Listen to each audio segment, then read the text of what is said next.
Donc c'est 11h30. On a terminé le panel dans une situation d'inconfort. Mais peut-être que maintenant on retrouve un peu de confort ou de confiance dans les capacités du système international. It's time to start, even if,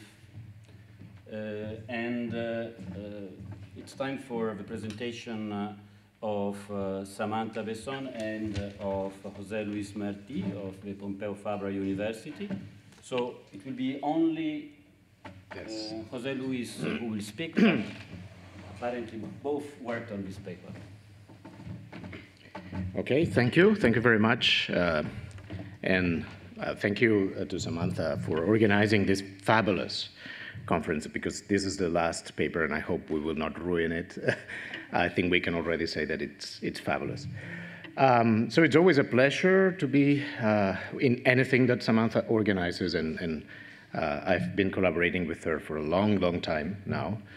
And it's always a lot of fun, but especially we were actually talking about this during the break. She manages always to create a very special atmosphere, and I think that we have all enjoyed this atmosphere yesterday and today. So we will try to present the paper, which is, as you may have seen, it's actually by far the longest paper in the conference. The only excuse, but we don't have any excuse actually, but since she is the organizer, I think that nobody will blame us. But in any case, it's of course impossible to try to give you a complete summary of all what we try to develop in the paper, which in any case, it will have to be cut down dramatically for the publication. So basically I will try to go to the main ideas,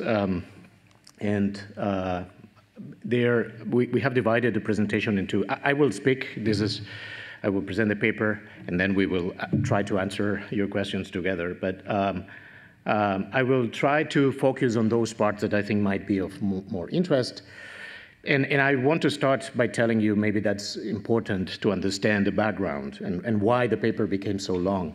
The reason is that this is part of a longer project that we have been already working on for a few years, where the final end, or one of the final ends, might be the publication, eventually the publication of a book.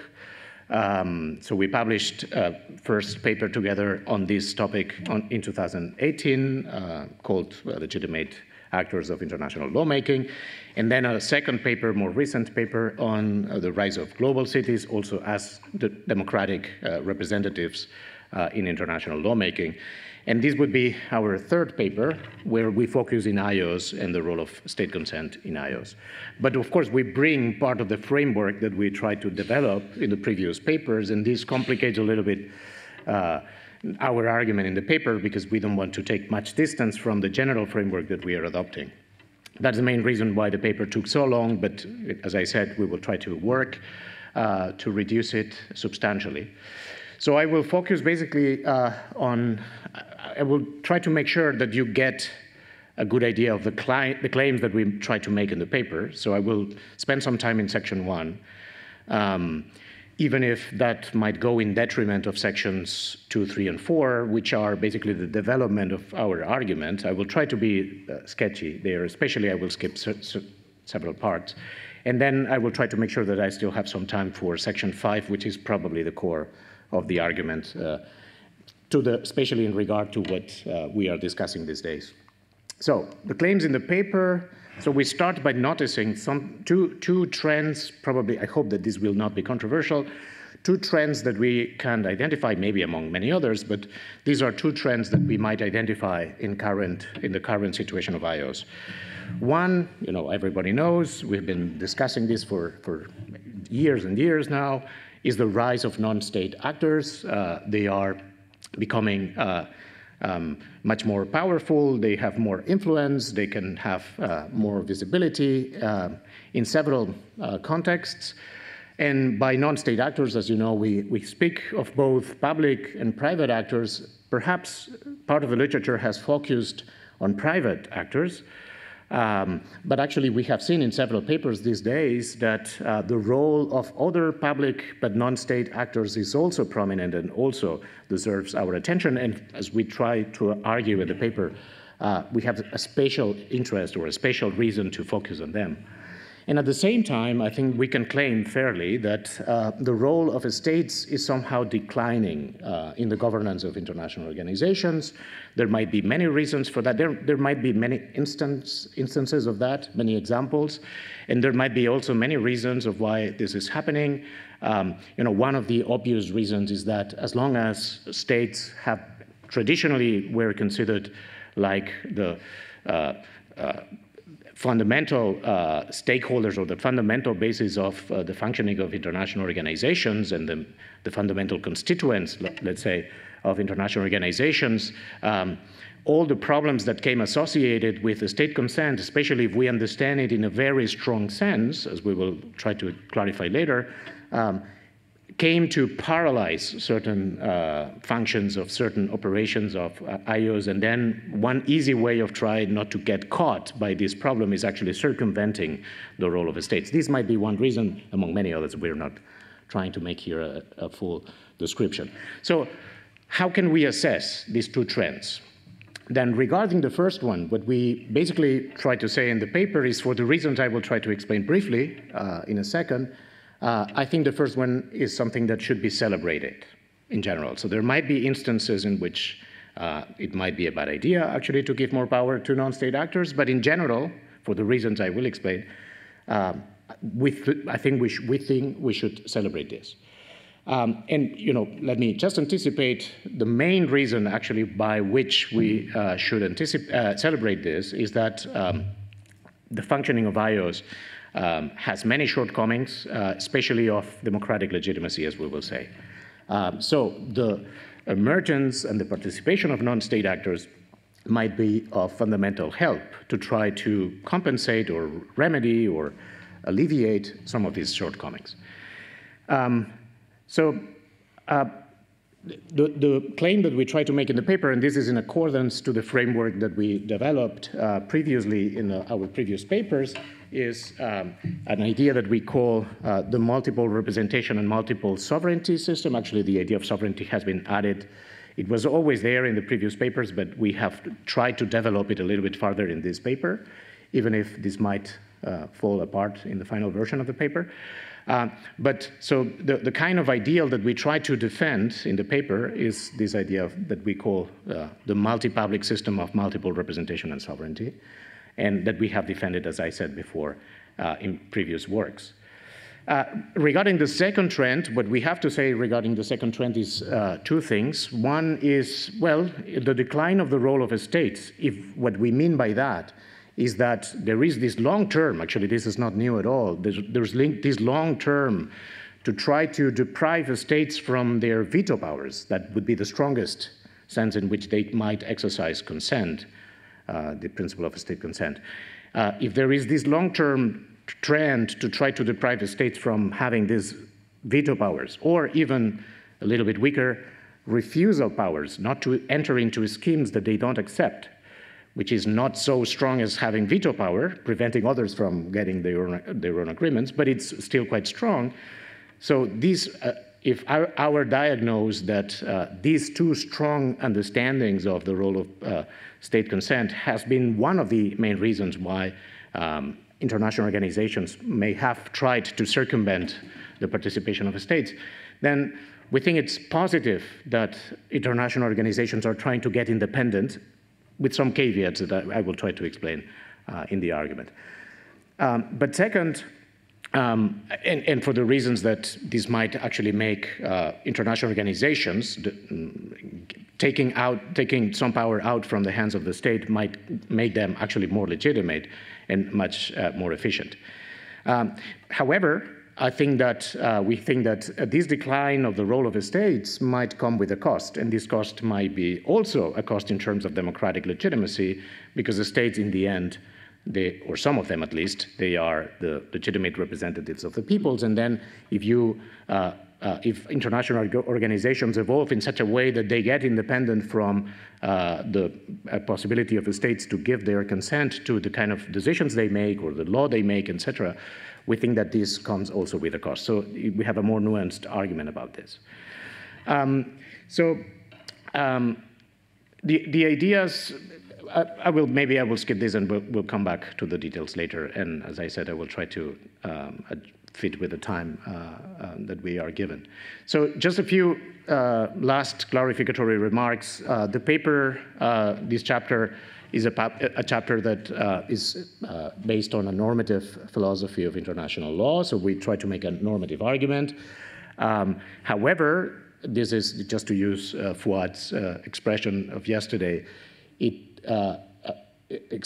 aspires to be a sociologically informed normative political philosophy, especially in the sense that what we try to do is what philosophers, political philosophers and moral philosophers call non-ideal theory. So basically what we try to say is there are many ideals, different ideals of how the international order should work and how international organizations should be organized. There are many of them.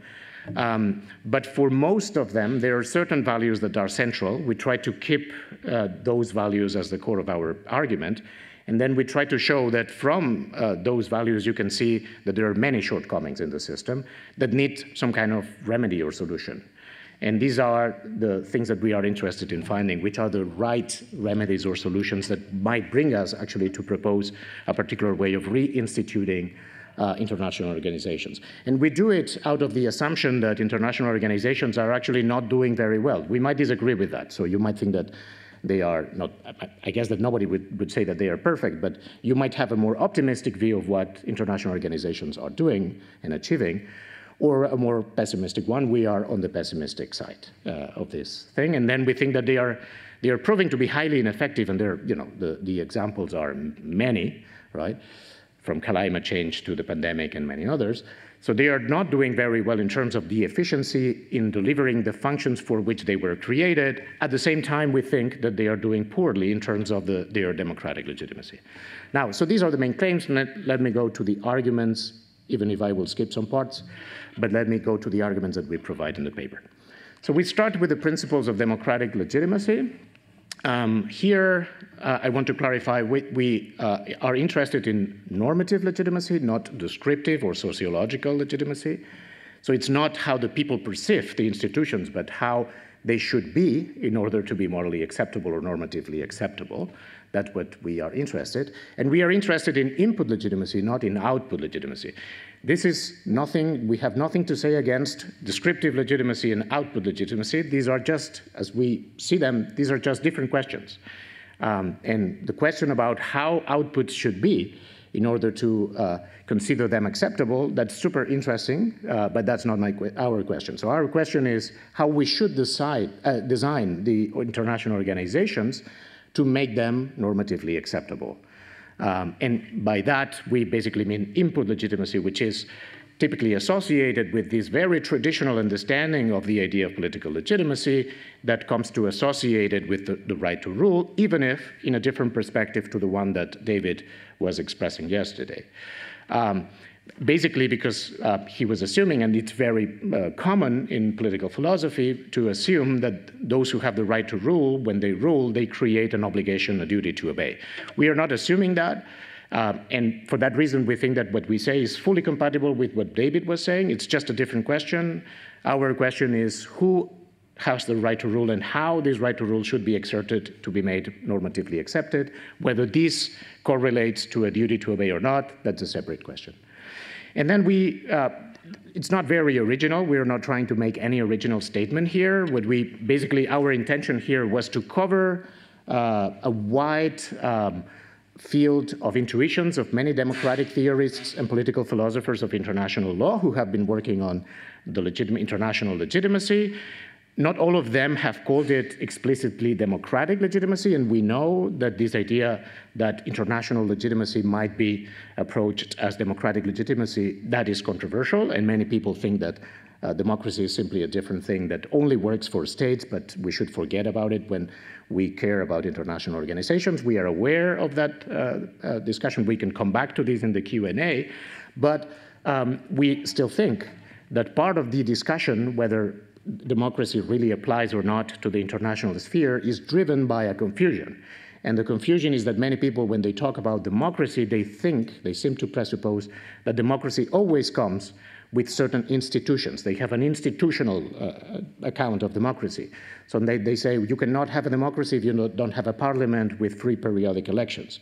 We are very far from having one at the international sphere, so forget about international democracy. But that's only one way of looking at democracy. There's another way of looking at democracy, which is looking at the principles or values that sustain those institutions. And those values might be instantiated differently in different contexts. In the domestic context, they might require having a parliament with free periodic elections. In the international sphere, they might require different things. So try to forget about the word democratic here. If it bothers you, I think you can follow the argument even if you don't take this as a democratic theory, even if we are interested in developing a democratic theory. But the important thing is the values. And what we propose, and again, we're not trying to be original, is that these are 4 values that you can find very widespread in the literature. The principle of ultimate effective popular control, which is normally one way of explaining the value of self-government, which is of course very prevalent. We particularly like the version of Philip Pettit, how he has explained the importance of this idea of ultimate control. And this is important because this shows that what is at stake, what is really fundamental if you want to secure self-government, is not that people necessarily, that people are able to elect their representatives in a parliament. That's only one way of instantiating the principle. But what is really important is that whatever institutional framework you have, this framework and the decisions that the framework, the system generates, they are under the ultimate effective control of the people. If you don't have that, then of course you don't have self-government. So the challenge for the international sphere would be, let's try to find ways in which people, the peoples of the world, they can find some mechanisms to have the international organizations and the things they do and decide under their ultimate control. And for that challenge, of course, the states are key. And the other 3 principles, very quickly, they're the principle of political equality. We will come back to this in other sections of the paper. The principle of deliberative contestability, and then a substantive principle of human rights protection. But again, nothing of this is very original. So, first of all, as I said, we try to defend the principle of state consent. So we are convinced that there are many reasons to try to defend the role of states in the governance of international organizations and in international lawmaking, at least of some states, and at least in some circumstances. But if those conditions are met, then we think that there is a value in that. And the main reason is that, states have a special role in representing the peoples, that so far we haven't found any better way of representing the peoples of the world than through their state governments. We here use some quotes by Tom Cristiano, but again, it's not about Cristiano. Pretty many people who have been participating in this discussion would agree on these basic ideas, that states have these values. Let me quote Cristiano just as an example, but states are still by far the most effective systems for making power accountable to persons. And second, these states are in a position to represent their members to the larger community. For at least these 2 reasons, and a few others that we try to specify in the paper, we think that the role of states should be central. Despite this, and as I anticipated, there are many shortcomings. In the paper, we identified 6. We just restrain our argument to see how the first 2 of the 4 principles of legitimacy apply to the role of states in IOS or in international lawmaking. We identify 6 shortcomings or deficits. In a previous work, we had identified 9, and probably the list might be longer. We welcome if you want to have any suggestion of how to make it even longer. Even if we don't need actually more arguments to make the basic claim. So, but just let me name a couple of them. So it's obvious, and we have been discussing this in several papers. I'm happy to see that there are many bridges across papers. That one problem is that some states are not democratic. So how can we accept the idea that the government of North Korea represents legitimately the people of North Korea before any international organization or before the international community? How can we accept that fiction? That is very hard to accept. And that doesn't mean necessarily that then the government of North Korea should be expelled from international organizations. That doesn't follow. all what we are saying is we have a problem there. Some people, according to most rankings, 1/2 of the countries, of the states in the world don't count as sufficiently democratic. So that means, and in demographics, it's more or less the same account. More than 1/2 actually live under non-democratic states. Even if we restrict the argument to those that are clearly not democratic, full-blown authoritarian, that means a lot of people. And these people are not well represented in the international sphere or in IOs. But even for those countries that are democratic, there are problems of limited accountability of the governments. Basically, I mean, many reasons might justify this, but one of them is that what governments do in their international affairs, even if this changes from one country to another, but these are not very salient issues in the political debate during political campaigns, and the people of the country don't have many mechanisms actually to hold their own governments accountable for what they have done internationally. And of course, there are imbalances of power. States, we have been discussing this also these days, states that have much more control in international organizations, we know that. That, of course, is not acceptable in terms of democratic legitimacy. There are disproportions in demography, and we have also heard some arguments pointing this out and other arguments. So there are all these shortcomings. And basically what we propose, this is part of our framework, we propose that we should design, first of all, we should assume that there are these shortcomings and that they need to be fixed or counterbalanced. So when we, in the project of reinstituting IOs, if you think that some particular IO should be rethought, reconceptualized, in the process of reinstituting IOs, there are certain things that we should keep in mind if we want those IOs to be democratically legitimate or more democratically legitimate. I didn't say it in the interest of time, but we think that normative legitimacy comes in degrees. It's a scalar thing. It's not an all or nothing. So the challenge here would be how to make IOs more legitimate, and then here we have some proposals. And so if that is the framework and the challenge that we try to address, our solution depends, and I don't have much time to go to the details, but our solution depends on the opportunity of maximizing the representation of those who are unrepresented or insufficiently well represented in the international system. And it's in that perspective that the rise of non-state actors is especially something to celebrate, at least potentially, right? So non-state actors have the potential to represent people who are now currently unrepresented or underrepresented. First, private actors, they are not representative on some accounts of political representation because they have not been elected, but there are theories of representation, like the representation claim theory, developed by Sauert and many other people have endorsed it, that might provide an explanation of why we might see them as representative in a different sense. Perhaps not a perfect sense, perhaps not ideal, not an ideal instance of representation, but still something that might help us with the problem we have, which is a problem of serious, systematic representation deficit. Second, there's a spatial consideration to be paid here to public non-state actors. And here we try, basically through, after our paper on cities, we try to put an emphasis here. This applies both to supranational and subnational public non-state institutions. The problem with supranational ones is that they are not democratic either, or they are only democratic. They might be only indirectly democratic to some extent with a lot of caveats, but normally we wouldn't extend the notion of democratic legitimacy as they are because of the problem of shortcomings, among others.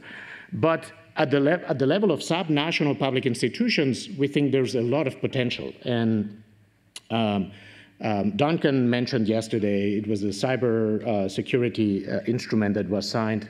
Where is Duncan? He's left. No, yes, yeah. You mentioned, thank you. You mentioned yesterday that instrument. There are plenty of examples in which non-state actors might participate, and that was one in which you said even scholars signed it, so even very private actors did it.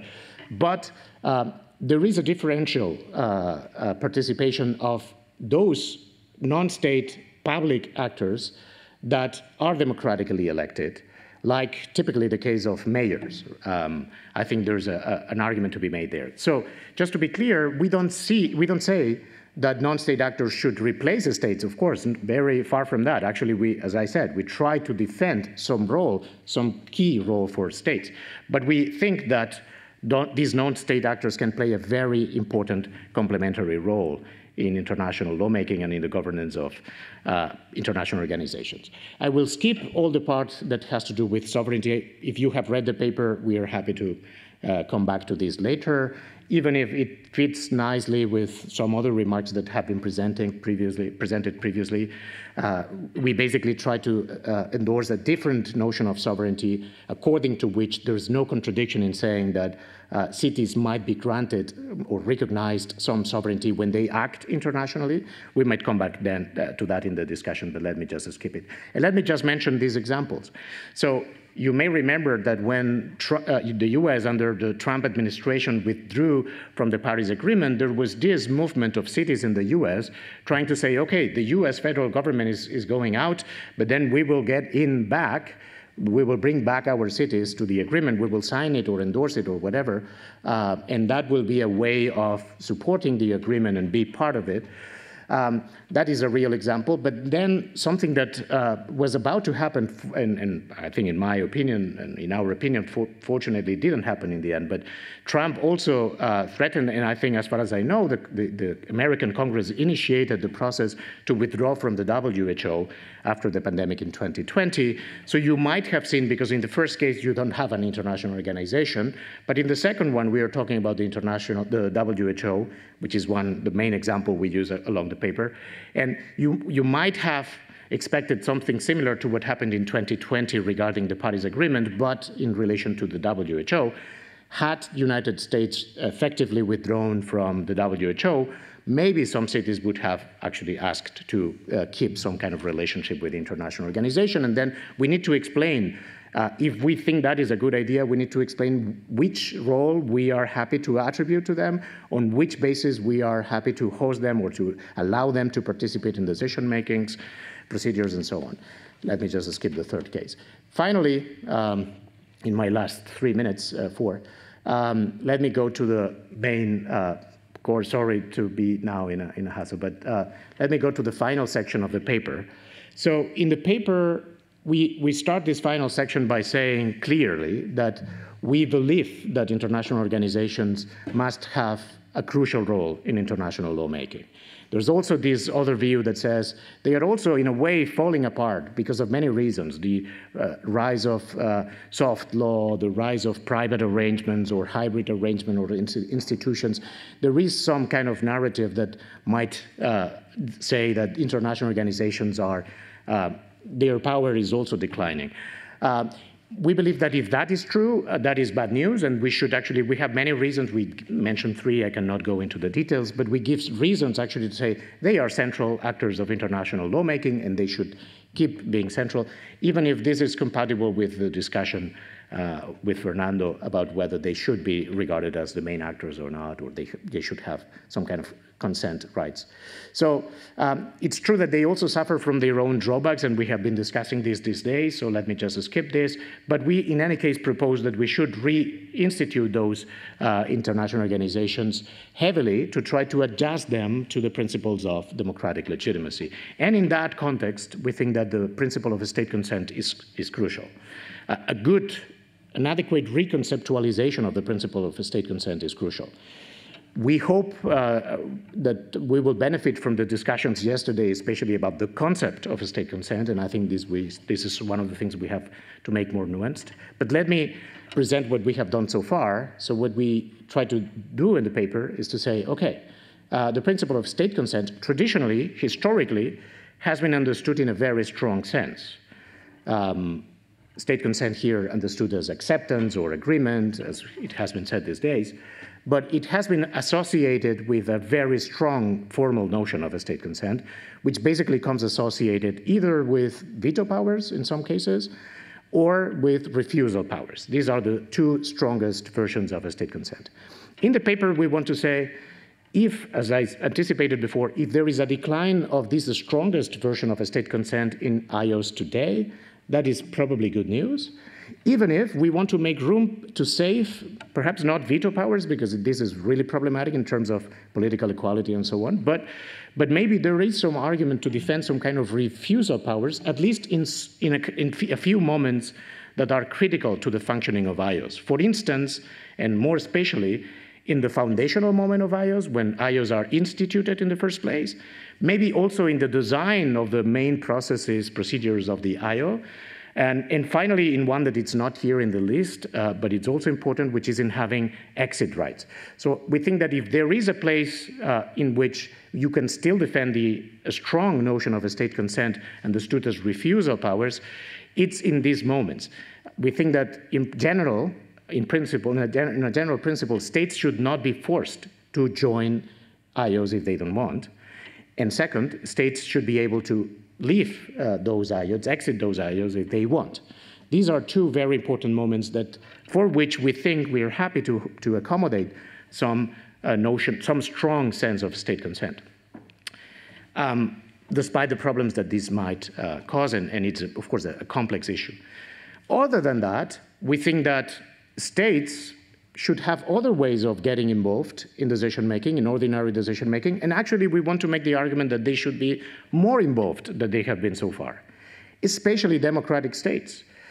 We think that because, as I anticipated earlier, we are convinced that IOs have these shortcomings of democratic legitimacy, that the peoples of the world don't have sufficient means to hold those IOs under control, despite the fact, we know it, that these IOs make important decisions that have great effects on the lives of peoples. So they should have means to hold these IOs in control, other than having the right to exit, because this is like the last resort that you can have. So take the example of the US and the WHO. And so let's assume that Trump was right in being upset in the way in which the WHO was making certain decisions. Let's assume that for a moment. He was right in being upset. If the only way that you have to try to resist the imposition of certain rules or certain decisions that you think that they are not good for you or for the world, if the only way that you have to resist that is by getting out from the international organization, we think that is clearly a too high cost, which makes it very difficult to exert. Only crazy guys like Trump would do it in situations like a pandemic, the worst situation for the WHO in its entire history. So we think that other than these foundational moments or this last resort mechanism, there's a leeway, plenty of room for improving the involvement of states in the ordinary functioning and governance of IOs in terms of what we call state participation. And this is, and I will stop with that, this is what brings us, there's another nuanced argument that I don't have time to develop here, but it's in the paper, and if you want to discuss it, we're happy to do it, in which we propose to go from state participation actually to public participation, to the participation of publics. But the main twist or the main step in our argument is that in this new reconceptualization of a state consent, there is room to preserve some strong formal notion of a state consent as refusal powers, but basically we advocate we should understand the idea of a state consent in a more flexible way understood as public participation, in which once you accept this wider notion of a state consent as public participation, then all of a sudden you can find very nuanced and interesting ways in which you can design decision-making procedures in such a way in which the states can interact with non-state actors, especially public non-state actors, but also, why not, private non-state actors that might have an important role and an important contribution to democratic decision-making. And this opens a lot of discussions that, of course, we don't touch even in the paper about how to do it in practice. This can only be approached on a case-by-case basis, but we are happy to discuss later in the discussion. I'll stop here, and sorry, because I didn't commit, I didn't fit with the schedule, and so I failed. Thank you.